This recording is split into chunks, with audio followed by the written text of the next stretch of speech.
In the deep dark of space, the stars watched in silence.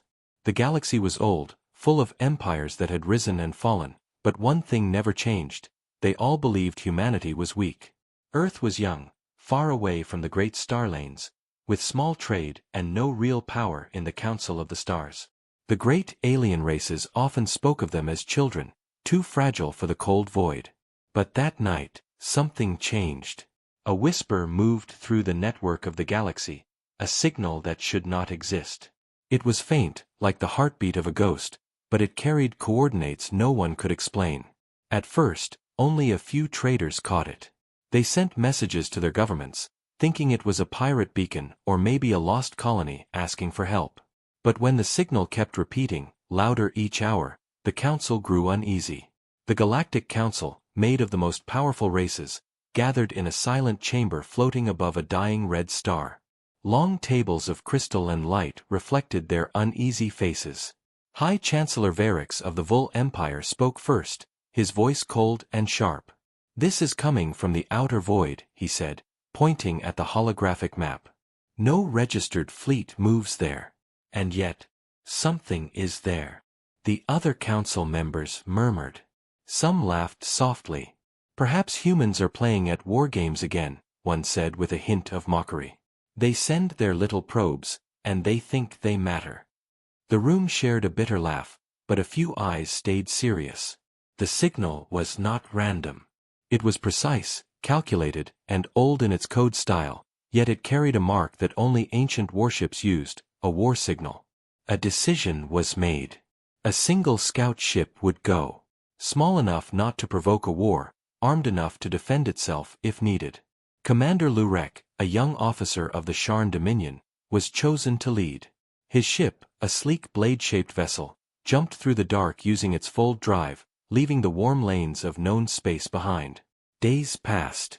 Reports came in fragments. Lurek sent back images of empty starfields, dust clouds, and drifting rocks. Nothing living.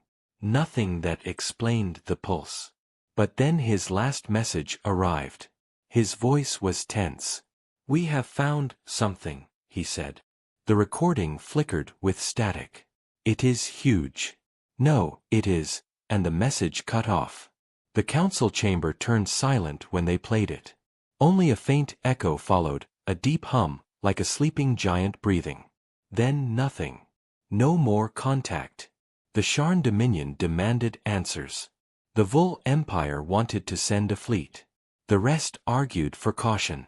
The word, trap, was whispered. But far away, in the shadow between two nameless stars, Commander Lurek's ship floated dead, its lights gone, its crew silent. Only the blackness knew what happened. And within that blackness, a shape moved. It was not alive in the way creatures breathe, but it was awake. Long metal armor, scarred by ancient battles. Massive cannons that had not fired for 100 years hummed with power. At its side, the faded letters glowed faintly, HSS Nemesis. Inside, systems that had slept for generations turned on.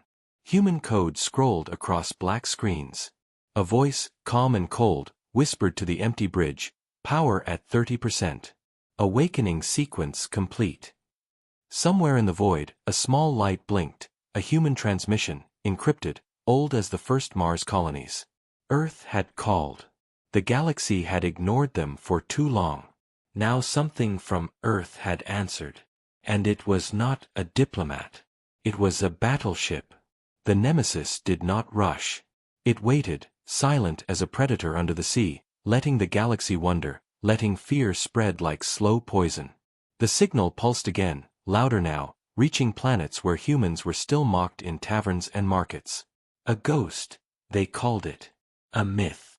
But those who listened closely heard something else, a heartbeat of war, steady and patient. Back on the council station, High Chancellor Varix stared at the map again. The signal was moving now, drifting closer to trade routes. "Send more ships," he ordered, his tail flicking with anger. "Find it. Destroy it, if needed." None of them asked what it was.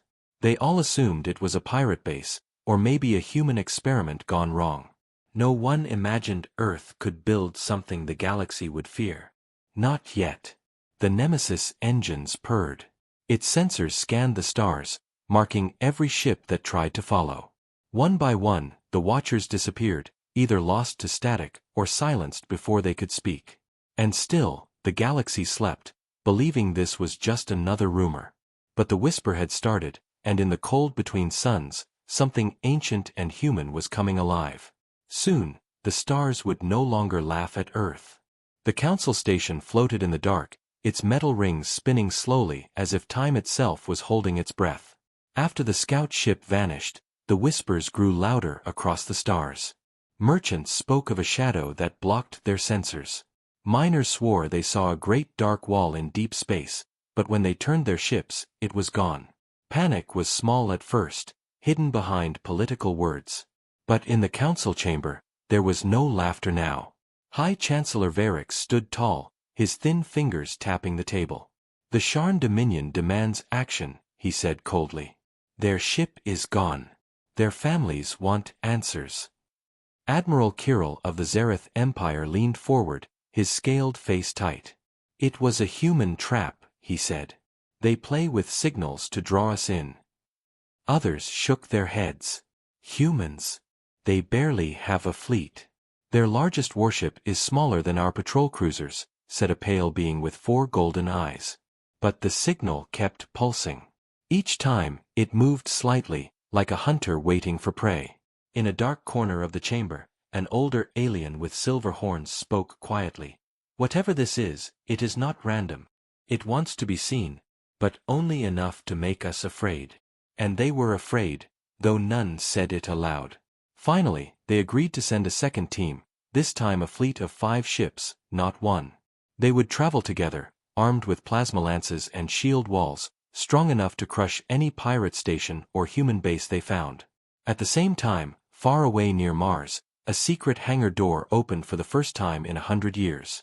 Cold dust fell from its metal frame as the last locks disengaged. Inside, the Nemesis rested like a sleeping beast. Human technicians in black suits checked its glowing lines. They spoke in short, tense words. "Core online. Weapons sealed. Authorization needed." A tall man in a dark uniform stepped forward. His name was Captain Adrian Holt. His face was calm, but his eyes were sharp like knives. He placed his hand on a glass panel. "Authorization Holt 7. Release Nemesis." Deep inside the ship, ancient engines woke up, sending a slow vibration through the steel hull. Lights flared across the bridge, and an artificial voice filled the room.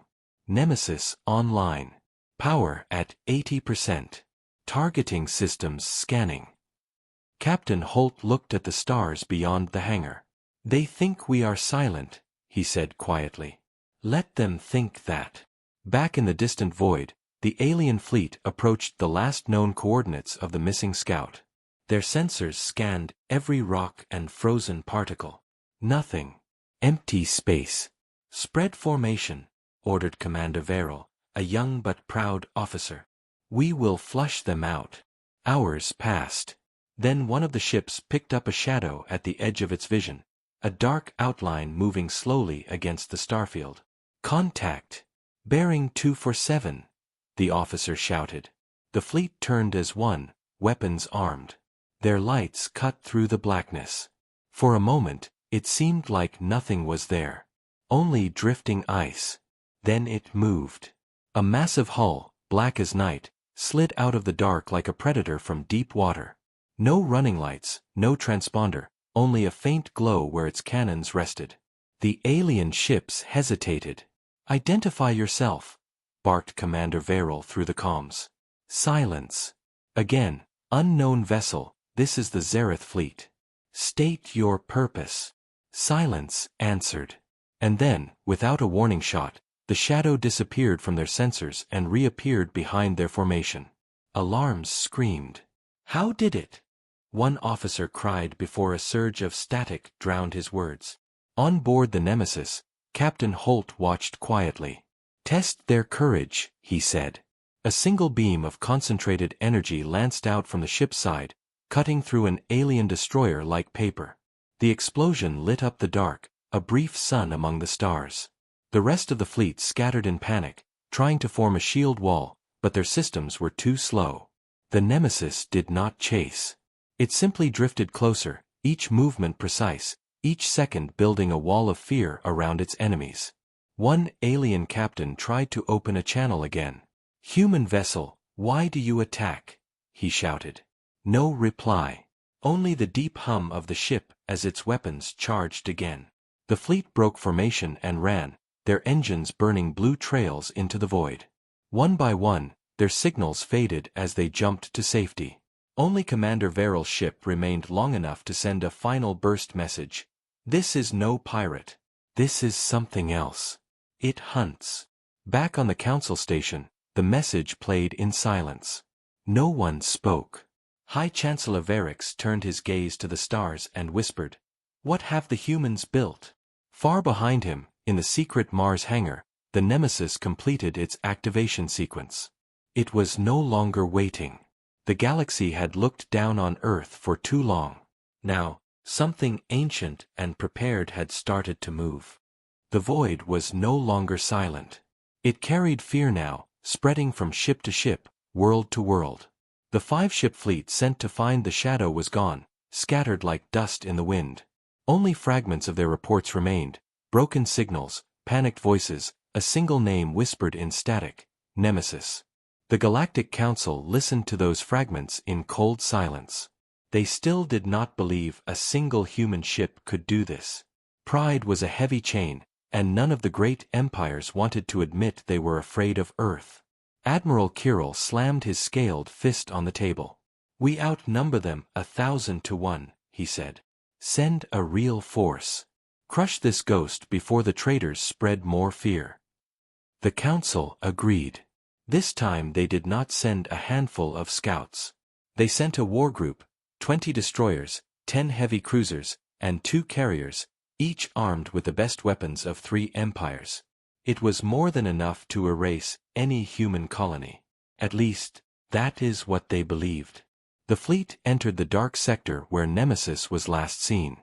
Shields glowed, drones scanned every angle, and weapons charged. On the lead carrier, Captain Yaren of the Vul Empire stood proud. "This ends tonight," he said to his crew. "A single ship will not make the galaxy bow." But deep in the dark, the Nemesis had already marked them. Inside its silent hull, Captain Holt watched their formation on a holographic map. His crew waited, calm and ready. "Are the rail cannons charged?" he asked. "Fully charged, Captain," replied the weapons officer, a young woman with a scarred cheek. "Targeting is locked." Holt nodded slowly. "Do not destroy them all. Let some run. They must carry the message." The Nemesis moved with a grace no alien fleet expected. Its engines made no flash. Its mass left no trace on their scanners until it was too late. The alien ships saw nothing, then alarms screamed as a beam of white energy ripped through the void. A destroyer at the edge of the formation vanished in a storm of light, its pieces scattering into the black. "We are under attack," voices shouted across the alien channels. "Shields to maximum. Form the wall." Their cruisers turned, their guns flashing, filling the space with plasma bolts and torpedoes. But the Nemesis was not where they aimed.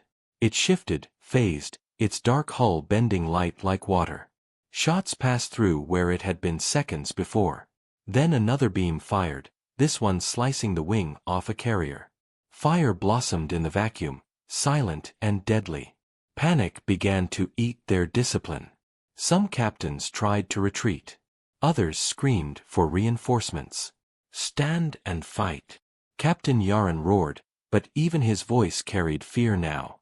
The Nemesis sent no message, no warning. Only its actions spoke. It moved like a predator in a field of slow prey, picking them one by one. Alien fighters swarmed out of the carriers, hundreds of them, small and fast. For a moment, it seemed they might overwhelm the dark ship. But the Nemesis unfolded its hidden weapons. Panels along its sides opened, releasing a storm of automated defense drones. The small machines spun in perfect patterns, each one a tiny weapon of war. In seconds, The swarm of alien fighters became debris. On the bridge of the Nemesis, the AI spoke calmly. Fleet morale collapsing. Suggest minimal engagement to maximize psychological effect. Captain Holt gave a thin smile. Do it. Make them fear the dark again. The Nemesis switched its main cannon to low power. Instead of destroying ships completely, it crippled them, cutting engines, shattering shields, leaving them drifting and burning. The surviving ships began to flee. Hyperdrive screamed as they tore open space to escape. Only a few stayed behind, too damaged to move. Captain Yaren's carrier was one of them. He tried to open a channel again, his voice heavy with pride and desperation. Human ship, why are you doing this? We offered peace to your world. We gave you trade. The Nemesis replied at last, a voice cold and human. You gave us chains. Now you will remember we were never weak. Then the signal cut, and the carrier's bridge went dark as its power core melted from a precise rail slug. The battle lasted only 12 minutes. 20 ships sent to crush a ghost had been broken by one shadow. The survivors fled into the deep, their minds carrying not just the scars of defeat, but the weight of a new truth. Humanity had a weapon they could not understand. Far away, on the council station, the report arrived in fragments. Maps filled with red marks. Names of lost ships. Descriptions of a vessel that moved like smoke and struck like lightning. The council sat in silence again. The laughter of the first meeting was gone. High Chancellor Varix spoke slowly, his voice low. This is not war. This is a message. And in the dark void, the Nemesis powered down its weapons and turned toward the next system, its hull glowing faintly with the heat of battle. The stars around it seemed smaller now, as if they too feared its shadow. Humanity had fired its first strike, and the galaxy had finally felt the chill of something it had long forgotten, human wrath. The galaxy trembled, but pride is a heavy chain, and the great empires wore it tighter after their defeat. News of the lost fleet spread faster than any official report. Traders whispered in markets, soldiers stared at empty walls in their barracks, and children asked their parents why a single human ship could do what whole armadas could not. But in the council chamber, pride overpowered fear. High Chancellor Varix slammed his hand against the crystal table, the sound echoing like a hammer in the silent hall. This cannot continue, he declared. One ship is not an empire. We will show them their place. A few counselors shifted uncomfortably. Admiral Kirill spoke with a slow, cold tone. We underestimated them twice. They are not the humans we remember. That ship, it is older than our wars. Its weapons are not known to us. His words were not welcome. A chorus of voices rose against him. We will not bow to earth, a senator from the Crick's hegemony shouted. If they wanted peace, they would have sent diplomats, not ghosts in the dark. The debate turned bitter, filled with anger and fear hiding under it. Only a handful of older counselors stayed quiet.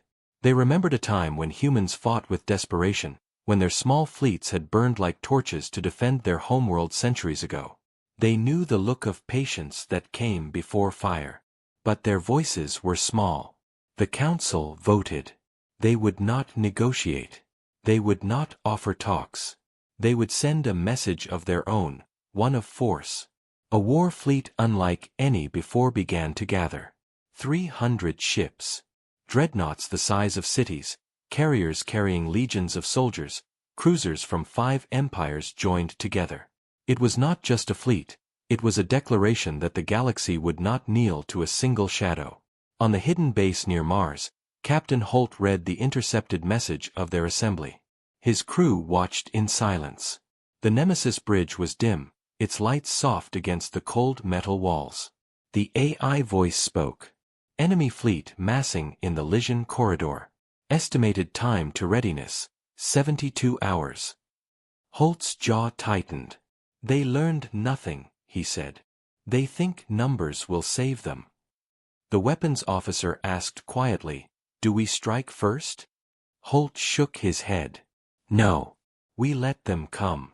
The galaxy needs to see their pride break with their own eyes. Deep in the ship's core, ancient reactors pulsed stronger.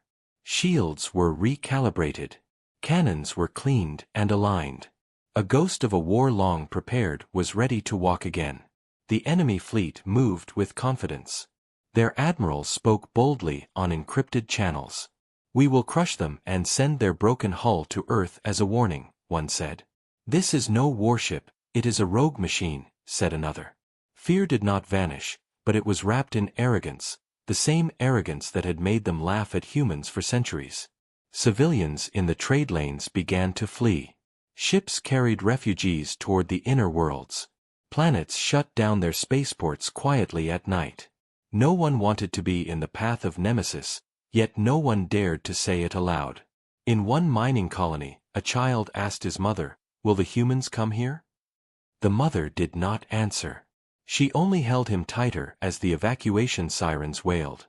Back in the council station, Admiral Kirill made one last attempt to slow the war. "If we fight this way, we will bleed for years," he said. "Open a channel. Offer them terms." High Chancellor Varix glared at him with cold eyes. "There is no negotiation with savages who strike in shadows." The decision was final. War orders were sent. Across the stars, fleets turned their bows toward the dark where the Nemesis waited. On the bridge of the great human ship, the crew watched their screens as enemy signatures bloomed like a spreading infection. 300 confirmed, said the sensor chief. Projected arrival near the Talon Rift. Captain Holt looked at the map and slowly traced a gloved finger over the enemy's path. "Mark their homeworlds," he ordered. Red dots appeared across the star map, one after another, glowing like embers. "They think they are hunting us," he murmured. But the hunt began long before they noticed. The AI asked, "Shall I prepare a message for the galaxy?" Holt smiled faintly. "Yes. Make it short. Make it a promise." Hours later, as the enemy fleet crossed the first relay point, a transmission echoed across the galaxy. It was brief. A human voice, clear and steady. "This is Earth's first and final warning. Leave the void. Do not follow us." Many heard it. Few believed it. The admirals ignored it, calling it a bluff. They pushed forward. The message was not enough to stop their pride. It was only enough to plant a seed of doubt in the minds of their soldiers. The Nemesis moved ahead of them, silent and invisible, a dark spear cutting through the cold. Its captain knew the war had truly begun. The galaxy had ignored the warning. Soon, it would hear something else, the sound of its walls falling. Fear moves faster than any ship. It slips through trade routes, hides in market talks, and grows in the quiet spaces where leaders cannot hear.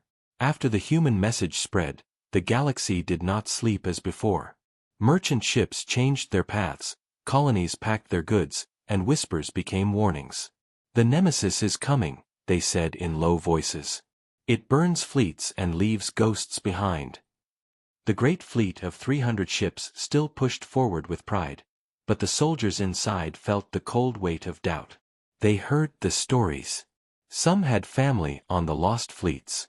Some had seen the fragments of destroyed ships pulled from the void, their metal cut so clean it looked like glass.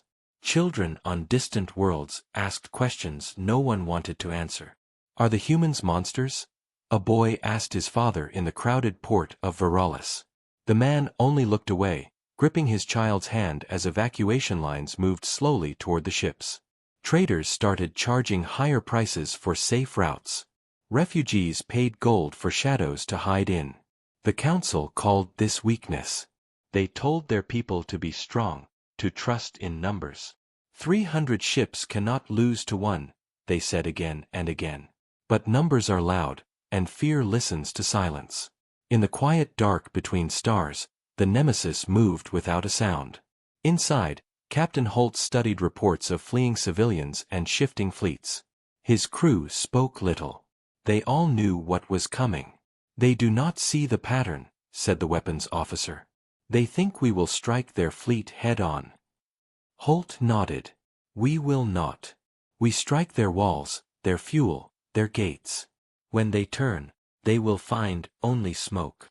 The AI hummed softly, its voice calm and cold. Phase routes plotted. Civilian areas excluded. War targets locked. The Nemesis was not hunting the weak. It was dismantling the galaxy's teeth, one by one. In the sector of Crix Prime, a ring of defense satellites went dark in the night. No explosions, no screams, just silence where once there had been watchful eyes. In the mines of Xiron Belt, a convoy of munitions vanished without a trace. The survivors whispered that a shadow passed them by and every screen turned black. No one saw the Nemesis clearly, only its echo. The alien admirals grew angry. They sent patrols ahead, but none returned. They accused each other of weakness, of lies, of hiding defeats. The great fleet slowed, not by battle but by doubt.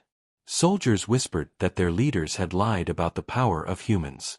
In the city of Carthage, a family left their home in the night, carrying only a small box of relics. "Why are we leaving?" the daughter asked. "Because we remember history," her mother whispered. "We remember Earth." Back on the council station, High Chancellor Varix slammed the reports onto the table. "They are not fighting a war, they are spreading terror," he growled. "Then stop chasing them," Admiral Kirill replied sharply. "You are feeding their game. They want you to gather ships, to fear the dark. Speak to them." But pride does not bend easily. "No," Varix said. "We will press on. Fear is a sickness. We will cut it out with fire." The meeting ended without agreement. Outside the chamber, guards heard the word Nemesis like a curse on every tongue. Meanwhile, the great human ship continued its silent march. Its crew marked systems not to destroy but to empty. Fuel stations, weapon depots, command relays, all gone before the great fleet arrived. When the fleet reached the Talon Rift, they found a ghost sector. Stations abandoned, worlds cold, no one left to conquer. A single transmission waited for them, left drifting on the comm bands. It was Captain Holt's voice, calm as before. "You brought 300 ships to fight one. How many will you bring when your gates fall?" The admirals raged. Some demanded to chase deeper. Some wanted to turn back and protect their homeworlds. The fleet began to split. Fear had done what cannons could not. In distant farms and mining towns, the stories became bigger. Children drew the Nemesis with black wings. Merchants carved its name on their doors to keep raiders away.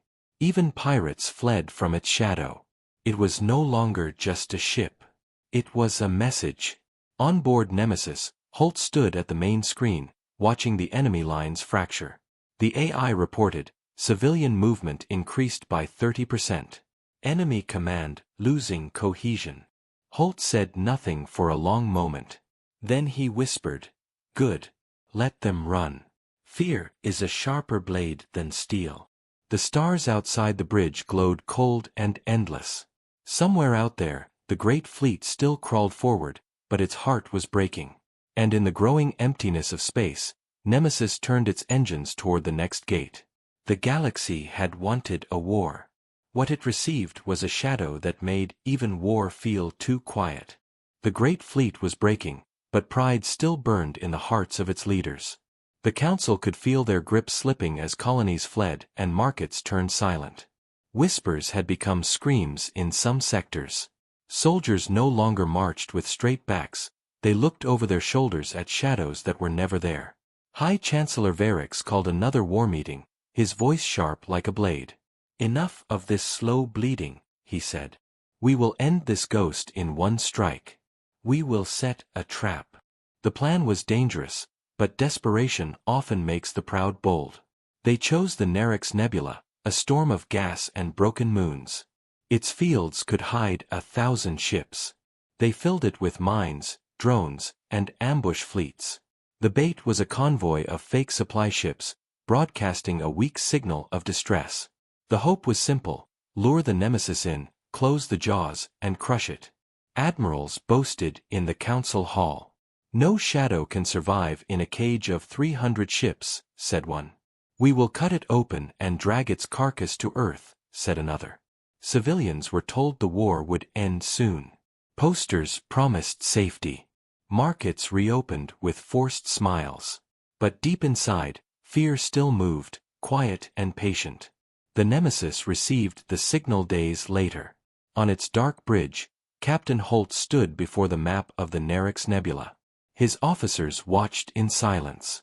The AI spoke, probability of trap, 93%. Enemy fleet density, extreme. Holt did not flinch. Good, he said. They have finally shown their hand. The crew exchanged looks. One officer asked, "We walk into this?" Holt's eyes were steady. "We do. But not as prey." Engines hummed as the great ship shifted course. In the nebula, the fleet waited with weapons hot. Clouds of gas rolled like red mist, hiding the movement of warships. Mines floated quietly, their sensors ready to strike at the first shadow. Time passed. Tension built. A young alien officer whispered, "Do you think it will come?" His captain replied, "It has nowhere else to run. It will come." Then the sensors screamed. A dark mass slipped from the mist, huge and silent.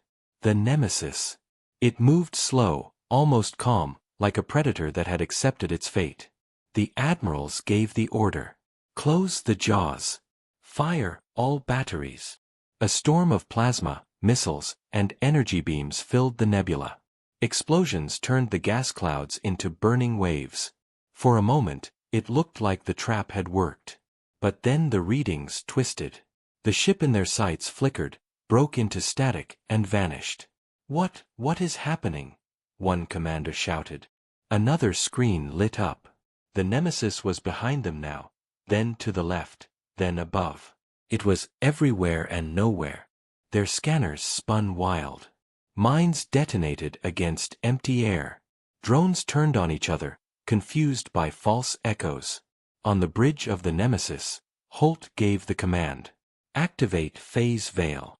Space around the ship rippled like water, bending light and sound. Multiple shadows of the Nemesis appeared across the nebula, each one firing in perfect rhythm. Alien fleets turned their guns on the phantoms, hitting only gas and debris. Real ships collided in the chaos, their shields tearing, their engines failing. "They are killing themselves," whispered the weapons officer, watching the destruction unfold. "Let them," Holt replied. "Fear is doing our work." The trap became a graveyard. Ships crashed into mines set for the Nemesis. Dreadnoughts turned their cannons on allies, blinded by false signals. In the heart of the storm, the real Nemesis moved like a blade through silk, striking only when needed. One carrier exploded, then another. Fuel depots ignited, painting the nebula with fire. Amid the chaos, a transmission cut through every channel. A cold human voice, "This is what fear feels like." The words echoed in every admiral's ear, each one a nail in their courage. Some tried to flee, but the exits were mined. Some fought to the last, but their weapons found nothing. Hours later, the nebula was silent again. Wreckage floated among burning clouds. Of the 300 ships, less than half limped away, their hulls torn, their spirits broken. On the council station, the news arrived like a funeral bell. High Chancellor Varix stared at the casualty lists and said nothing for a long time. The admirals argued again, now with shaking voices. "We cannot fight this shadow," one said. "We must open talks," another whispered. But pride still lived in their hearts, even wounded. "We will rebuild," Varix said at last. "We will strike again." Far from their halls, the Nemesis left the nebula behind. Its engines glowed faintly as it slipped into the next sector. On its bridge, Holt watched the stars. "They set the trap," he said quietly, "but it closed on them instead." The crew said nothing. The ship had not won because it was strongest. It had won because it never played by their rules. And now the galaxy, once loud with threats, began to whisper again.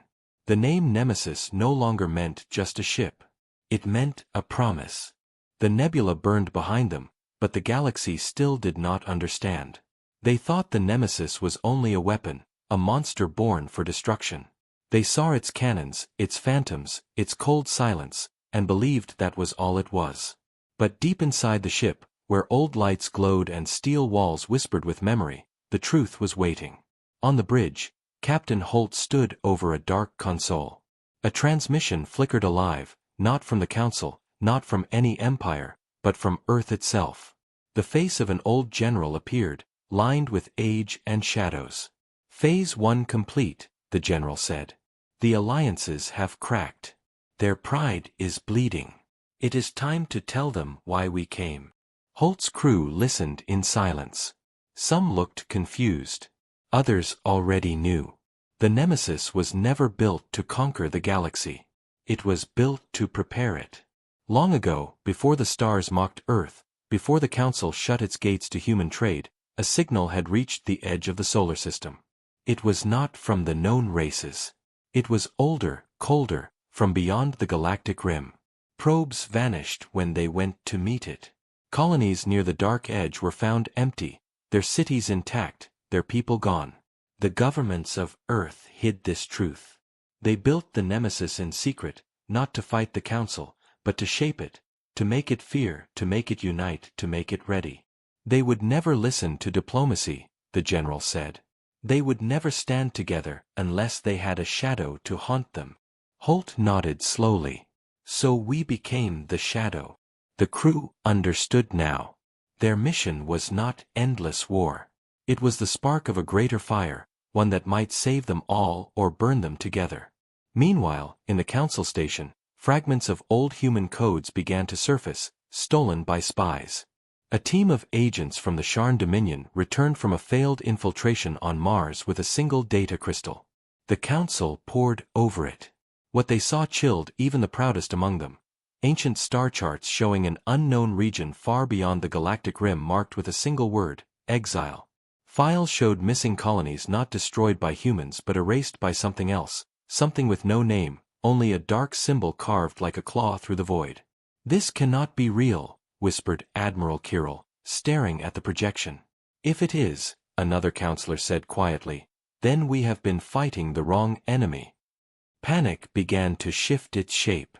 It was no longer only fear of the Nemesis. It was fear of what might come after it. Rumors reached the common people. Miners in the outer belts spoke of worlds going silent near the rim. Traders carried stories of empty stations with food still warm on tables. Some said the humans had done it. Others whispered something worse. The galaxy began to listen. On the Nemesis, the AI displayed intercepted messages. "They are starting to see," it said. Holt looked at the map. The red marks of enemy fleets were still there, but now new ones glowed faintly on the rim, unknown and moving. "We have little time," Holt said.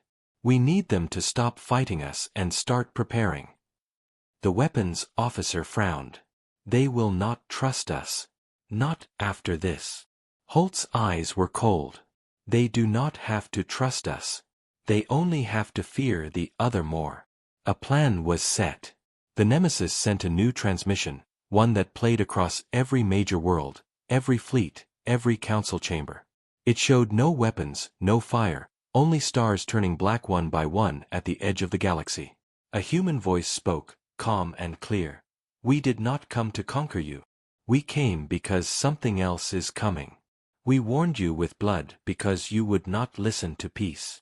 Many called it a lie. Some believed it. The council fractured further. High Chancellor Varix raged in his hall. "This is a trick. They want us to kneel." But Admiral Kirill stared at the dark map and whispered, "Or they want us to live." Across the stars, old enemies began to talk in secret. Messages passed between rival empires that had not spoken in centuries. For the first time, their hatred of each other was quieter than their fear of the dark. In the hidden base near Mars, more ships were waking. Smaller than the Nemesis, but fast and armed with the same strange power. They were not an invasion. They were a warning repeated again and again, until the galaxy could no longer pretend. Captain Holt stood before his crew. "Phase 2 begins now," he said. "The shadow has served its purpose. It is time to decide if this galaxy will burn alone or stand together." The Nemesis turned its prow toward the rim, engines burning low and steady. Behind it, the stars whispered with new fear, not just of a single human ship, but of what it had revealed. The truth was out. The war they feared was not the real war. The real one was still coming. The galaxy stood on a knife's edge. The trap had failed, the fleets were broken, and now the truth had spread like fire in dry grass. For the first time in centuries, the mighty council chambers were silent. No one shouted about pride. No one demanded glory. They stared at the dark maps showing the rim where stars had gone silent, where colonies had vanished. High Chancellor Varix sat in his chair, his hands tight on the armrests. His voice was low, almost a whisper. If this is true, then all our wars mean nothing. Across the table, Admiral Kirill nodded. The humans did not come as conquerors. They came as a storm to wake us. They wanted us angry so we would be ready. Some still resisted. A senator from the Zivar clans slammed the table. They killed our fleets. They destroyed our stations. How can we respect that? Kirill turned his cold eyes toward him. And yet you are alive. Your children still breathe. Would the thing beyond the rim give you that choice? The room fell silent again. Outside, the people of the galaxy watched the transmissions from the Nemesis. Some cursed the humans. Others began to whisper their name with something new, not only fear, but respect. For the first time, alien diplomats reached out to Earth without demands or threats. The messages were cautious, full of old grudges and new questions. Is it true? They asked. What comes from the dark? On the bridge of the Nemesis, Captain Holt listened to the replies. The AI displayed hundreds of requests, each one from a world that had once sworn to see humanity erased. Holt gave the order, answer them, but only with what they are ready to hear. So the Nemesis sent fragments, broken signals from lost colonies, recordings of empty cities, ruins with no battle marks. The images were enough. Empires that had once hunted each other now began to send scouts to the rim. For the first time in 1,000 years, the galaxy turned its eyes in the same direction. But unity is never clean. There were still those who wanted revenge, who believed humanity was lying to control them. Saboteurs moved in shadows, whispering that the Nemesis was the true enemy, that the darkness beyond was only a story to hide their conquest. A fleet from the Zivar clans launched a secret mission to strike Earth directly, believing the planet was the source of the terror. The Nemesis intercepted them near the black gates of Saturn. It did not destroy them. It disabled their weapons, locked their engines, and sent them home with a message: the time for war among us is over. The next war is not between stars, it is from the void. This message was played on every major channel, translated into every language. For many, it was the first time they heard a human voice not shouting, not threatening, but warning with calm certainty. Respect began to grow from that calm. Children in alien academies spoke of the Nemesis as a protector now, not only a ghost. Merchants who once feared its shadow now hoped to trade with Earth when the darkness passed. Slowly, walls that had stood for centuries began to crack. The Council called for an emergency alliance, not under one flag, but under one vow: survival. They named it the Pact of Vigilance. Earth was invited, not as a member, but as the first voice. When Captain Holt appeared in the council hall, no one shouted this time. The guards did not raise their rifles. The leaders did not spit their curses. They listened. Holt spoke simply. We did not come to rule you. We came to warn you. The darkness beyond the rim has moved before, and it will move again. You have two choices: stand as you are and fall one by one, or stand together and fight. No one cheered. No one clapped. But they nodded, one by one. Fear had become something else. It had become the first stone of respect. The Nemesis left the council station without ceremony. It did not need parades. It left behind a galaxy that now whispered its name not with curses, but with a strange kind of gratitude. On its silent bridge, Holt looked at the stars ahead. Phase 3, he said quietly. Now we prepare them to survive. The crew stood at their stations, their faces tired but steady. They knew the war was not over. It had not even begun. But they had changed the galaxy without conquering it. They had made it listen. In the outer sectors, scouts reported strange movements again. Fleets of lights moving without engines, shapes that swallowed stars. The reports were not ignored this time.